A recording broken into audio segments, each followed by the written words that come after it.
La 53e foire internationale d'Alger se tiendra du 13 au 18 juin 2022. Le Mali prendra part à cette édition. C'est pourquoi le ministre de l'Industrie et du Commerce a rencontré le secteur privé pour s'imprégner de l'organisation de la rencontre. La section des comptes de la Cour suprême du Mali et celle de Tunisie s'associent pour mieux outiller les membres de la dite section. La rencontre contribuera à l'amélioration de la performance des acteurs concernés. Le ministre de la Jeunesse et des Sports était à Goundam dans le cadre de la semaine régionale de la jeunesse. Remise d'actes de naissance aux enfants, conférences, débats, rencontres avec les participants ont été les temps forts de ce rendez-vous. Focus Santé s'intéresse ce soir à la fistule. On parle de fistule lorsqu'il y a perforation entre le vagin et la vessie ou le rectum. Des lésions qui surviennent lors de l'accouchement. Au Mali, plus de 100 cas sont enregistrés chaque année.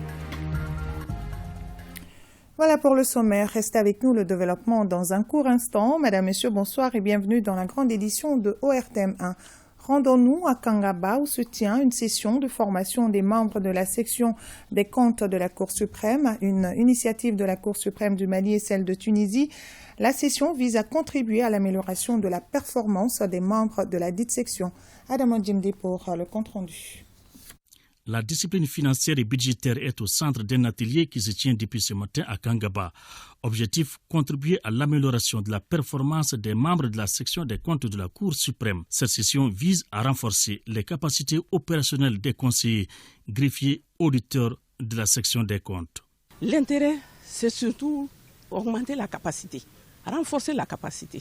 Parce que quand on fait une fonction, le mieux, c'est de chaque fois une mise en cause. Ça nous aide quand même à mieux faire notre travail en matière de discipline financière et budgétaire. Durant 10 jours, 2 thématiques seront développées. La discipline financière et budgétaire et l'articulation entre le contentieux de cette discipline et l'action pénale. Cet atelier entre dans le cadre d'une convention signée entre la section des comptes de la Cour suprême et le Royaume des Pays-Bas. La section des comptes joue un rôle central dans le fonctionnement de l'appareil étatique de notre pays. La section des comptes assiste aussi l'Assemblée nationale et le gouvernement dans le contrôle de l'exécution des lois de finances et l'évaluation des politiques publiques. Elle émet un avis sur les rapports annuels de performance et vérifie les comptes des partis politiques. L'article 289 de la même loi organique prévoit en outre que la section des comptes exerce une fonction juridictionnelle à travers sa chambre de discipline financière et budgétaire. Il s'agit en l'occurrence de sanctionner les fautes de gestion citées à l'article 294 de la dite loi. Le contrôle et le jugement des multiples comptes requièrent de la section des comptes une bonne maîtrise des dispositifs juridiques. Et je le disais dans les titres, du 13 au 18 juin prochain se tiendra la 53e foire internationale d'Alger. Des opérateurs économiques maliens prendront part à ce rendez-vous commercial. C'est pourquoi le ministre de l'Industrie et du Commerce a rencontré le secteur privé pour s'imprégner du niveau d'organisation. Le compte-rendu de Boubacar Bablintouri. En prélude à la 53e foire internationale d'Alger qui se tiendra du 13 au 18 juin prochain, le ministre de l'Industrie et du Commerce a rencontré les fêtières des organisations patronales du secteur privé. Objectif, s'enquérir du niveau d'organisation de ces fêtières pour leur participation à ce grand rendez-vous économique jugé bénéfique pour notre pays. Nous voudrions que cette édition de cette année soit très spéciale pour les opérateurs, pour qu'ils puissent vraiment tirer le maximum d'échanges avec les partenaires algériens dans un contexte non seulement international défavorable, il serait toujours mieux de dépoussiérer et de redynamiser des relations commerciales traditionnelles qui existent depuis des années et qui ont résisté malgré les abîmes du temps. Le Mali représente beaucoup pour l'Algérie, c'est un pays voisin. C'est un pays ami, c'est un pays frère avec lequel nous voulons développer nos relations économiques et commerciales. La foire internationale d'Alger est l'événement économique phare de l'année. Et quand je vois qu'il y a autant d'opérateurs maliens qui souhaitent participer, je suis optimiste. Ce cadre d'échange a été mis à profit par les représentants des faîtières des organisations de faire part au ministre de tutelle leurs difficultés. Entre autres, la hausse du tarif des billets d'avion, les questions des stands et d'hébergement. En réponse à toutes ces préoccupations, le ministre assure que des dispositions seront prises avec les partenaires pour pallier ces difficultés. Séance de travail entre le ministère de l'Entrepreneuriat national, de l'Emploi et de la Formation professionnelle et une délégation qatari autour d'un projet dénommé Le Mali au travail, une opportunité qui permet de donner un emploi décent à plusieurs de nos compatriotes au Qatar dans plusieurs secteurs. On en parle avec Boubacar Kanouté. Le Mali et le Qatar sont deux pays de la Oumma islamique qui entretiennent d'excellents rapports d'amitié et de coopération dans différents domaines. Pour redynamiser ce partenariat fécond, cette délégation qatari sillonne notre pays dans le cadre du projet Le Mali au travail. Le marché de l'emploi est très prospère au Qatar. Le Mali doit jouer un rôle clé, rappelle le chef de la délégation au cours de cette séance de travail, qui se soldera par la signature d'une convention. Notre mission aujourd'hui au Mali se situe dans le cadre du renforcement des relations dans les domaines du travail et de la main-d'œuvre. Et nous souhaitons que cette démarche aboutisse et donne lieu à des relations très fructueuses entre les deux pays. Le Qatar aujourd'hui importe la main-d'œuvre de partout dans le monde.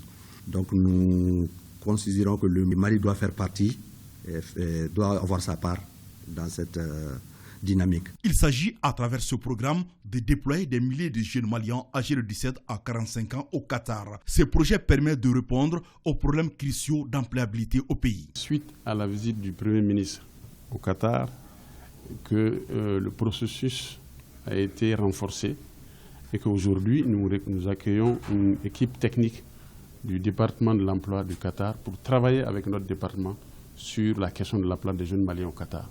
Je pense que c'est un symbole très fort. Le Mali et le Qatar sont deux pays amis. Ce projet arrive à point nommé et va contribuer à renforcer la création d'opportunités d'emploi pour les jeunes Maliens. Les échanges de cadeaux entre la délégation qatari et le ministre de la Formation professionnelle ont mis fin à cette séance de travail.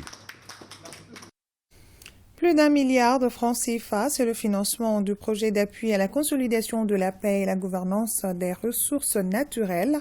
Il intervient dans les régions de Sikasso, Ségou, Mopti et Tombouctou. Le but est d'accompagner le gouvernement dans la lutte contre les conflits en matière de gouvernance foncière et de ressources naturelles au Mali. Le point avec Anchata Koulibaly. La bonne gestion des ressources naturelles peut contribuer à la consolidation de la paix. De nos jours, les ressources naturelles sont source de conflits entre les communautés. C'est pour faire face à ces phénomènes qu'International Alert et ses partenaires ont mis en place ce projet. Un projet qui vise à améliorer la gouvernance des ressources dans les secteurs afin de promouvoir la cohésion sociale. L'objectif, c'est d'accompagner le gouvernement et nos plus hautes autorités sur la question du foncier, les conflits liés au foncier, les questions des ressources naturelles, la gestion des conflits autour des écosystèmes en eau, des forêts et aussi du foncier rural. Ce projet qui vient de voir le jour est en phase avec la politique nationale en la matière. Je puis vous affirmer que le secrétariat permanent du Comité national du Conseil supérieur de l'agriculture jouera pleinement sa partition dans la mise en œuvre du processus d'exécution du projet pour le bien-être des populations bénéficiaires. Je voudrais aussi rappeler que l'atteinte des objectifs, des résultats attendus, engage la responsabilité de tous les acteurs impliqués dans le projet. Le projet d'appui à la consolidation de la paix et la gouvernance des ressources naturelles est entièrement financé par le gouvernement canadien à hauteur de plus d'1 milliard de francs CFA pour une durée de 18 mois. Il couvre les régions de Sikasso, Ségou et Tombouctou.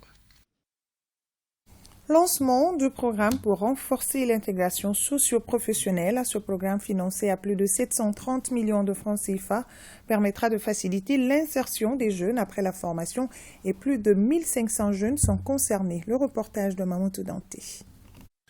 Plus de 1500 jeunes de 15-25 ans en situation de vulnérabilité bénéficieront des formations dans les différentes filières de la formation professionnelle. Il s'agit d'un programme pour renforcer l'intégration socio-professionnelle via Don Bosco pour une durée de 5 ans. À travers l'approche par compétences, il devra faciliter l'insertion professionnelle des jeunes. La cible prioritaire pour ce programme, ce sont les jeunes défavorisés. Ce sont les jeunes vulnérables et donc pour nous, nous œuvrons donc à leur créer un trajet qui leur permette d'avoir des compétences pour pouvoir être des acteurs dans la société. Au Mali, le programme touchera plus de 1500 jeunes. Ce programme est financé par la coopération belge à plus de 730 millions de francs CFA. Les partenaires du programme invitent les apprenants à plus d'assiduité. Le Mali, je vois, étant dans la situation socio-économique et sociopolitique est difficile.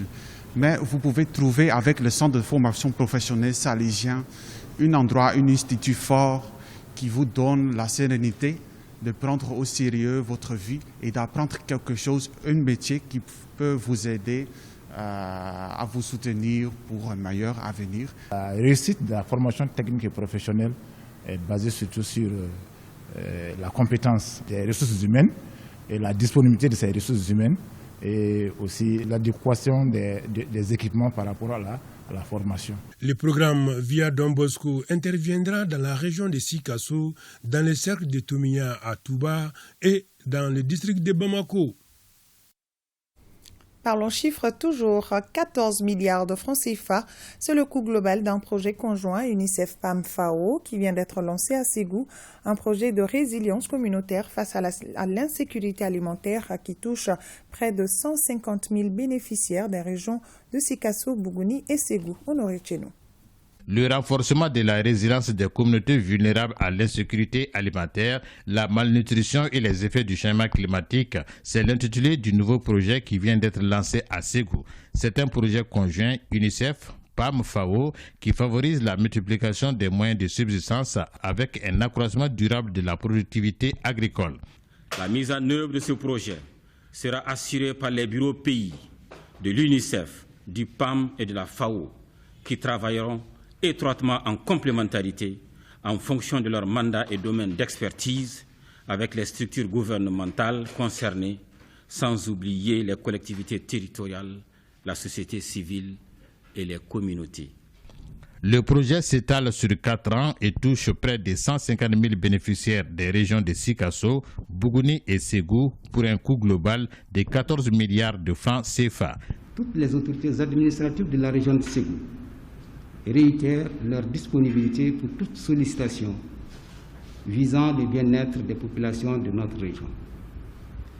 Notre vision, tous les enfants du Mali, particulièrement ceux de Ségou, sont bien nourris, sains de corps et d'esprit, demeure notre credo. D'ores et déjà, j'ai la conviction que cela est possible si toutes et tous nous conjuguons nos efforts. Cette activité de lancement est précédée de la rencontre de présentation du projet et du ciblage des villages bénéficiaires, ainsi que la validation des organes de suivi et d'évaluation, cela avec l'ensemble des acteurs impliqués dans la mise en œuvre du projet. Parlons également de cette rencontre des acteurs du numérique pour faire l'évaluation du niveau d'utilisation des TIC et statistiques de base sur le secteur des TIC. Plus de détails avec Awama Kamara. Apparus ces dernières années, les outils de technologie de l'information et de la communication ont considérablement changé les habitudes de l'homme. Il s'agit de celles en milieu de travail, d'apprentissage et singulièrement dans le domaine de la communication. Les acteurs du domaine se réunissent en la faveur d'un atelier pour faire l'état des lieux de l'utilisation des TIC au Mali. Le but est de produire et fixer les bons indicateurs. La Direction nationale de l'économie numérique, en tant que structure centrale du département du numérique, a en charge l'élaboration du document de politique nationale concernant le développement de l'économie numérique. Nous avons commandité une étude dans ce sens-là pour déjà savoir où est-ce que nous en sommes. Et à partir de cet existant, donc, nous pouvons en fait dégager certaines statistiques de base qui vont nous permettre maintenant de fixer des indicateurs crédibles, fiables pour maintenant nous fixer des objectifs raisonnables à atteindre. Le numérique est incontournable dans ce monde en mutation. Il est utilisé pour les transferts bancaires, les visioconférences, les applications numériques, les réseaux sociaux et dans beaucoup d'autres secteurs. C'est pourquoi le document repose sur des axes bien définis. Le premier pilier, c'est ce qu'on a appelé les infrastructures. Parce que tout repose sur les infrastructures. Les infrastructures doivent proposer ce qu'on appelle des contenus, d'accord? Donc les contenus aussi, il faut voir où est-ce que nous en sommes. L'autre axe, qui est le plus important d'ailleurs, et sur lequel il va falloir qu'on s'appesantisse dans les prochains documents, c'est vraiment les ressources humaines, les compétences au niveau de ces secteurs-là. Le département en charge de la communication félicite le cadre et s'attend à un document référentiel relatif à la modernisation de l'administration. Le gouvernement de la transition s'est résolument engagé dans la modernisation de l'administration. L'honneur revient à notre département de conduire cette mission, certes difficile, mais exaltante. C'est pourquoi mon département est en train de travailler pour la mise en œuvre de certains grands projets qui vont révolutionner notre futur, proche de vie de nos citoyens, vivant dans les campagnes et aussi dans les villes. L'adoption par le gouvernement de la stratégie nationale de cybersécurité ou encore le projet de transformation digitale. Et oui, une bonne transformation digitale pour le développement du numérique au Mali. Semaine régionale de la jeunesse, le ministre de la Jeunesse et des Sports était à Goundam, conférence débat, remise d'actes de naissance aux enfants par l'UNICEF et rencontre avec les délégations sont entre autres activités menées lors de ce rendez-vous des jeunes de Tombouctou. Reportage Idrissa Goulou Sissoko et Maoulou Tandina. Dans le cadre de la semaine régionale de la jeunesse, du sport, de l'artisanat et du tourisme, une conférence débat sur les enjeux et les perspectives du système Faguiwin a été un cadre d'échange. L'occasion a été bonne pour l'UNICEF de remettre des actes de naissance à certains enfants de Goundam. Désormais, ces enfants disposent d'actes qui leur permettra d'être comptés parmi les Maliens. Cet acte auquel nous avons procédé ce matin, à travers les actes de naissance, est un acte hautement citoyen et même patriotique. Parce qu'un enfant, il faut lui donner la chance, et pour qu'il ait la chance d'aller à l'école, il faut qu'il ait un acte de naissance. C'est le lieu pour moi de remercier l'UNICEF. Dès l'entame de la conférence, le ministre a invité les jeunes à s'approprier ce projet qui peut assurer la sécurité alimentaire, toute chose qui est une priorité pour les autorités de la transition. La chose la plus importante pour nos communautés aujourd'hui, c'est la sécurité alimentaire, c'est l'autonomie alimentaire. Quelles que seront les aides qu'on aura de nos partenaires, quels que seront les soutiens qu'on aura de partout, tant qu'on n'aura pas développé nos propres systèmes d'autonomie, autonomie alimentaire, autonomie dans tous les sens, on ne pourra pas faire un bond en avant. Parce que les autorités de la transition accordent une importance capitale à cela. Vous l'aurez remarqué, aussi bien dans les décisions fortes qui sont en train d'être prises au niveau politique, que dans les schémas économiques qui sont en train d'être dessinés. Toutes les recommandations qui seront ici des différentes discussions, ici et dans les autres panels, feront l'objet d'une attention particulière de notre part. Auparavant, le ministre a rendu une visite de courtoisie aux différentes délégations au lycée public, une occasion pour le ministre de prodiguer des conseils de paix, d'unité à la jeunesse avant de remettre des enveloppes symboliques.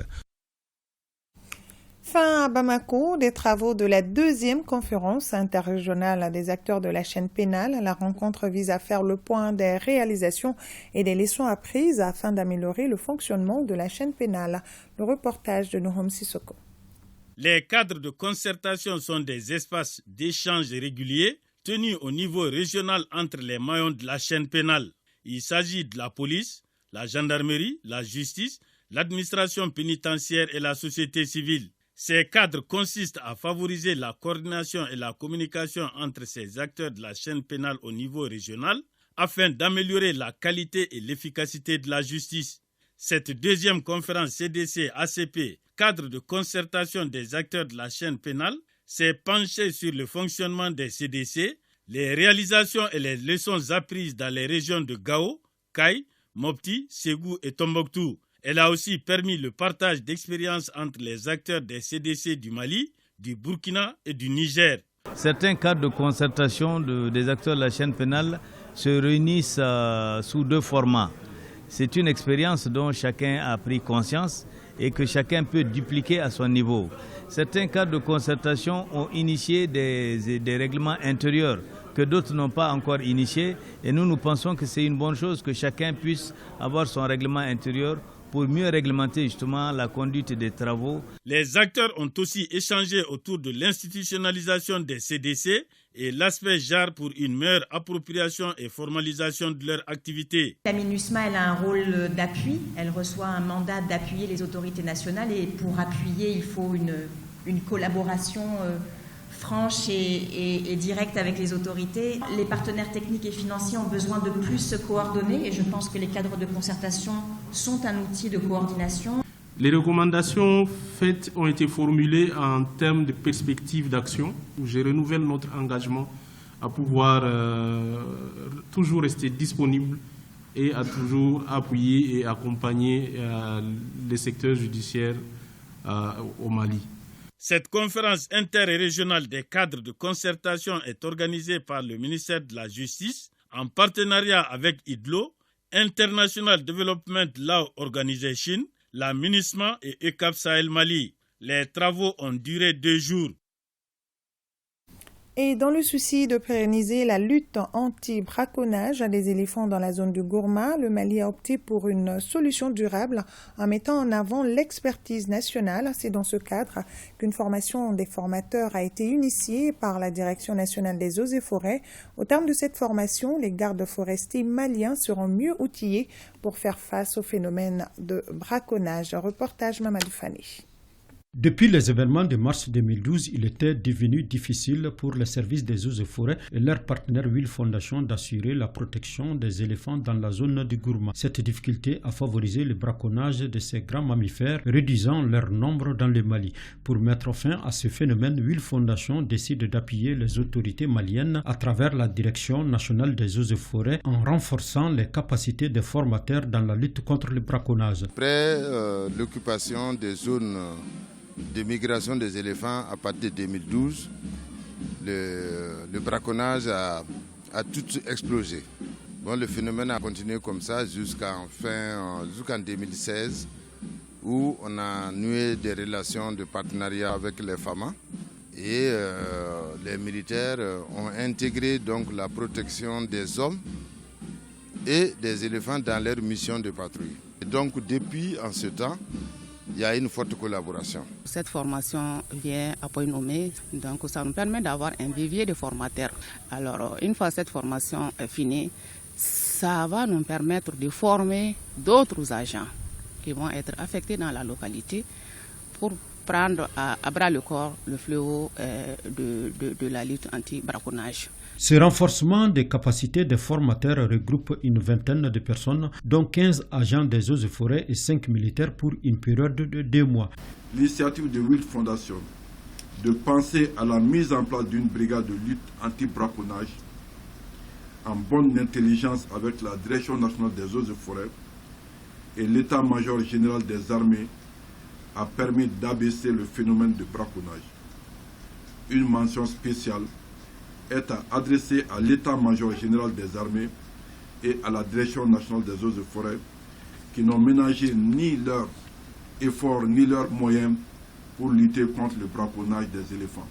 La brigade de lutte contre le braconnage a enregistré des résultats fort encourageants, ce qui incite les autorités à poursuivre le combat, d'où cette présente formation des formateurs.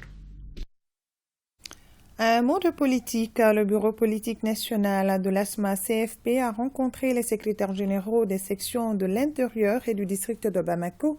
L'état des lieux du parti et la cohésion au sein de la convergence des forces patriotiques étaient au centre de la rencontre, qui a rendu également un hommage à Soumeilou Boubei Maïga, fondateur de l'ASMA-CFP. Reportage Noam Sissoko.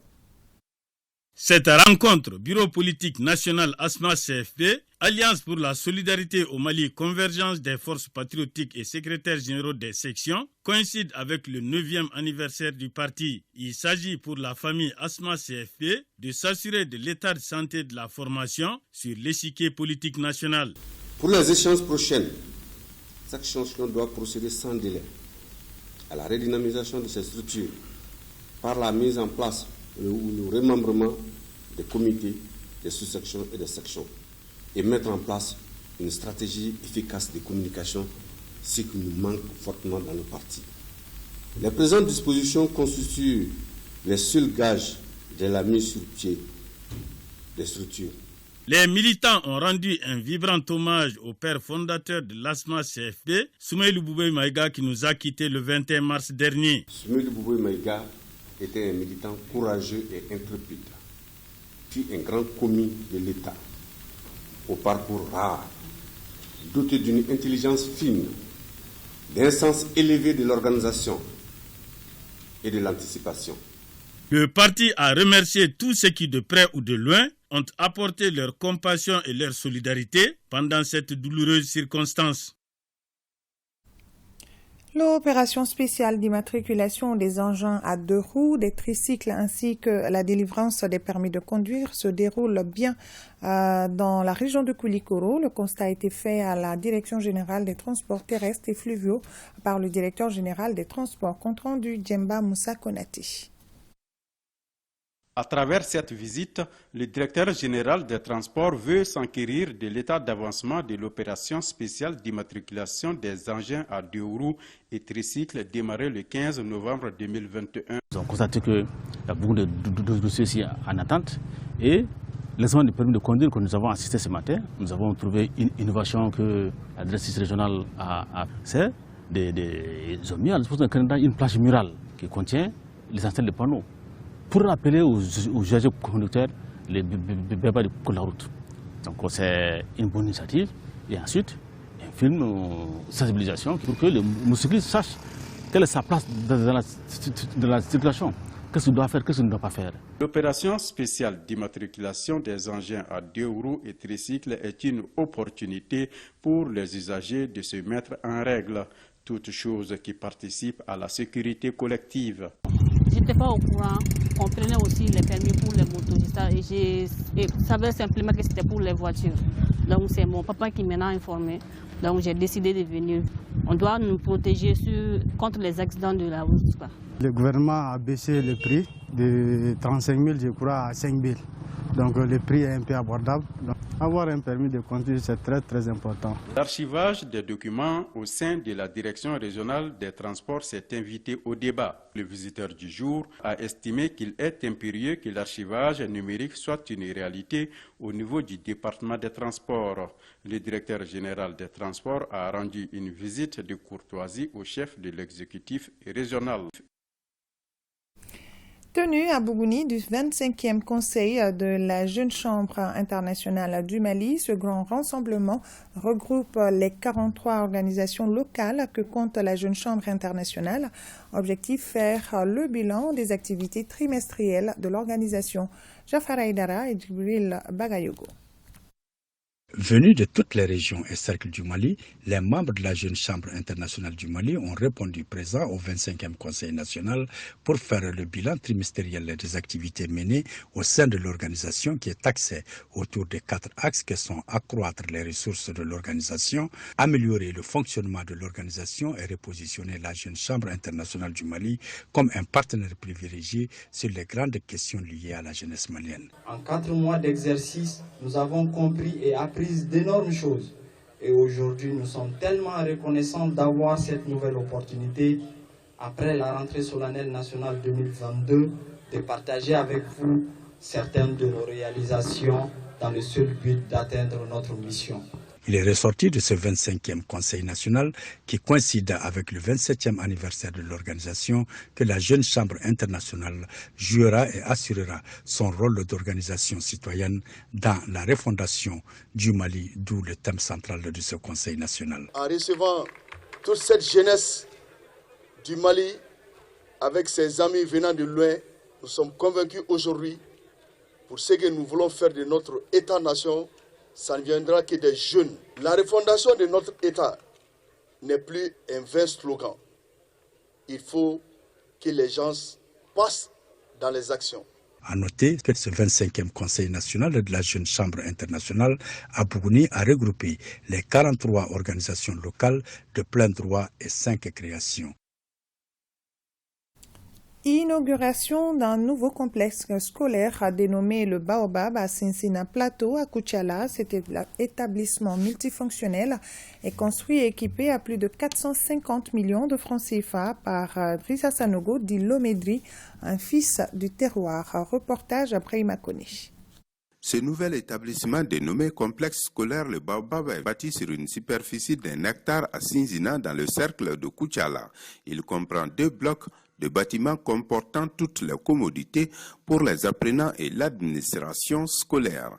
Il s'agit essentiellement de 40 salles de classe équipées, 5 salles spécialisées, une infirmerie, une salle des archives, un atelier pour les travaux pratiques. Au complexe scolaire Le Baobab, il y a le jardin d'enfants pour Toumou Traoré, l'école fondamentale privée Bilal Sanogo, premier et second cycle, le lycée privé Le Baobab LP Baobab, le lycée franco-arabe Drissa Sanogo LP Fadrissa, le centre d'enseignement technique Traoré Awa Seta. Au total, 80 agents, 499 apprenants. Une visite guidée des locaux a permis aux autorités scolaires de mieux apprécier ce complexe réalisé à plus de 450 millions de francs CFA par Drissa Sanogo dit Lomedri, un fils du terroir non moins opérateur économique. L'éducation malienne, l'instauration d'un climat sain et studieux dans nos écoles constituent des préoccupations majeures de nos plus hautes autorités. Je voudrais rassurer les promoteurs du soutien et de l'accompagnement des autorités administratives. Le maire de la commune rurale de Sinzina a salué la détermination du promoteur à contribuer à la satisfaction des besoins d'infrastructures scolaires et préscolaires. Concert de l'artiste Djeneba Seck dans la salle Lamissa Bengali de Sikasso, un concert dans le cadre d'une tournée nationale marquant les 30 ans de carrière musicale de l'artiste. À travers ces concerts, Djeneba Seck soutient la transition et les femmes. Les temps forts avec Mustapha Doumbia.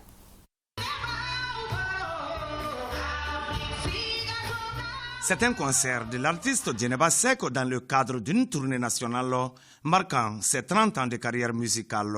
L'événement qui a mobilisé du monde à Sikasso se veut un soutien à la transition ainsi qu'aux forces armées maliennes. Nous avons décidé de répartir les fonds récoltés lors de la tournée entre les veuves et orphelins de militaires, les artistes en difficulté et les personnes démunies. Je suis vraiment satisfaite de l'étape de Sikasso. L'étape de Sikasso bénéficie du soutien de plusieurs personnalités, parmi lesquelles le président du conseil régional. En écoutant les chants de Djeneba Seck, on peut bien construire notre Mali. Parce que tous ces chansons impliquent vraiment ce lien, ce renforcement de la société. Et c'est ça qui manque beaucoup aujourd'hui au Mali. Et on la souhaite vraiment très bonne carrière et très bonne tournée. L'exécutif régional a salué les messages de paix, de réconciliation et d'union véhiculés par l'artiste et son orchestre. 30 années dans ce qu'elle est en train de faire demande beaucoup de courage. Et voilà Madame Djeneba Seck, artiste courageuse. Djeneba Seck, l'ambassadrice du Mali à travers le monde entier, pour porter haut le flambeau, pour présenter le Mali dans sa riche culture. Au menu de ce concert, des titres phares tirés du répertoire de l'artiste et des prestations de jeunes artistes, parmi lesquels Jenksby. À présent, le point Covid dans notre pays. Les services de santé ont enregistré 2 patients guéris, 1 cas positif sur 325 tests réalisés et 0 décès. Et 84 patients sont sous traitement. Ce soir, dans la chronique santé, nous parlons de la fistule, qui est l'une des lésions les plus graves et les plus dangereuses qui survient lors de l'accouchement. Il s'agit d'une perforation entre le vagin et la vessie ou le rectum. Et les femmes fistuleuses sont très souvent exclues de la société. Au Mali, plus de 100 cas sont enregistrés chaque année. Pour en savoir davantage sur cette maladie, Barakissa Ouattara et Mohamed Sidibé se sont rendus au centre Oasis au Point G où sont hébergées ces femmes. Suivons. Hôpital du Point G, centre Oasissa. Ici, une soixantaine de femmes purgent leur peine entre guillemets. Loin d'une prison, ce centre abrite des femmes de tout âge, porteuses de fistules obstétricales. La vieille Alima est la doyenne. C'est après sa 5e chirurgie qu'elle a arrêté de compter le nombre d'interventions. J'ai eu la fistule lors de mon accouchement en 1968. C'était ma 3e grossesse. Aucun de mes enfants n'a survécu. Au début, mon mari m'aidait beaucoup, mais après, il s'est découragé. Les porteuses de fistules, à cause de fréquents écoulements d'urine dont elles sont victimes, sont très souvent stigmatisées et délaissées. Mariam Diara, 23 ans, a dû quitter son foyer depuis 2018 après son accouchement. Je suis ici il y a 5 ans. Lors de mon accouchement en 2018, ma belle famille m'a ramenée dans ma famille. J'ai subi plus de 3 interventions. Ce centre, c'est pour redonner vie et espoir à ces femmes. Elles y séjournent avant, pendant et après les prises en charge chirurgicales. C'est un centre d'abord de réhébergement, c'est-à-dire la préparation pour un vue d'une intervention chirurgicale. Après l'intervention chirurgicale, la femme peut rester dans le centre pendant 3 mois, le temps de la cicatrisation, pour rejoindre le foyer conjugal, au cas où elle est guérie. Si elle n'est pas guérie, il y a des femmes qui décident de rester dans le centre jusqu'à ce qu'elles guérissent. C'est pourquoi vous voyez des femmes qui sont en train de faire la lessive, d'autres sont en train de faire la coiffure, d'autres font la couture. Si l'on s'en tient au témoignage, la plupart de ces femmes ont subi un long et difficile accouchement. Une femme qui fait 1 jour, 2 jours de travail et elle n'arrive pas à expulser son enfant, l'enfant va rester bloqué au niveau du bassin. Donc la tête de l'enfant va comprimer la vessie contre l'os du pubis. Donc le fait qu'une partie de la vessie reste comprimée, donc finalement va créer une nécrose, donc qui va créer le trou entre la vessie et le vagin. Et toute l'urine va sortir par ce trou-là. Les femmes les plus touchées par la fistule obstétricale sont les jeunes filles mariées précocement et elle se produit généralement lors du premier accouchement. Il y a des types de femmes qui sont concernées par la fistule. C'est une jeune fille qu'on marie à 13 ans qui tombe en état de grossesse. Vous voyez que son corps n'est pas assez mûr. Les femmes de petite taille. De petite taille, cela veut dire que le bassin est étroit. Voilà, donc, très souvent, quand le bassin est étroit, quand la femme son corps n'est pas mûr pour faire une grossesse. Au-delà des souffrances physiques, les femmes porteuses de fistules subissent également des souffrances morales, psychologiques et sociales. Ce sont des femmes très souvent avant, qui étaient même abandonnées par la famille, par le mari d'abord. Et puis après, les autres, c'était vécu comme une malédiction. La femme, sur le sang des urines, elle ne peut plus participer à des événements de la société, le baptême, parce qu'elle sent les urines. Elle ne peut plus préparer. Nous sommes dans un pays musulman. Quelqu'un qui sent les urines ne peut pas prier. En ce qui concerne le traitement de la fistule obstétricale, il nécessite une intervention chirurgicale. C'est un trou qui est là, il faut aller fermer ce trou. On a un taux de guérison souvent qui vont jusqu'à 80-90%. Pourtant, la fistule est évitable lorsque les femmes ont accès à temps opportun aux services de santé. Elle peut également être prévenue en évitant les grossesses précoces, pour dire que la prévention reste le meilleur moyen d'éliminer la fistule. À suivre ce soir l'émission Malikura Tassira qui reçoit Mme Djaminetou Sangaré, ministre de la Santé et du Développement social. C'est à 21h15 pour la version française et 22h pour le Bamanankan. Un rendez-vous à ne pas manquer sur l'ensemble du réseau synchronisé de l'ORTM et sur nos plateformes digitales. Et c'est la fin de cette édition. Merci à vous de l'avoir suivi. À demain, même heure, même plateau. Plaise à Dieu et bonne fin de soirée à tous.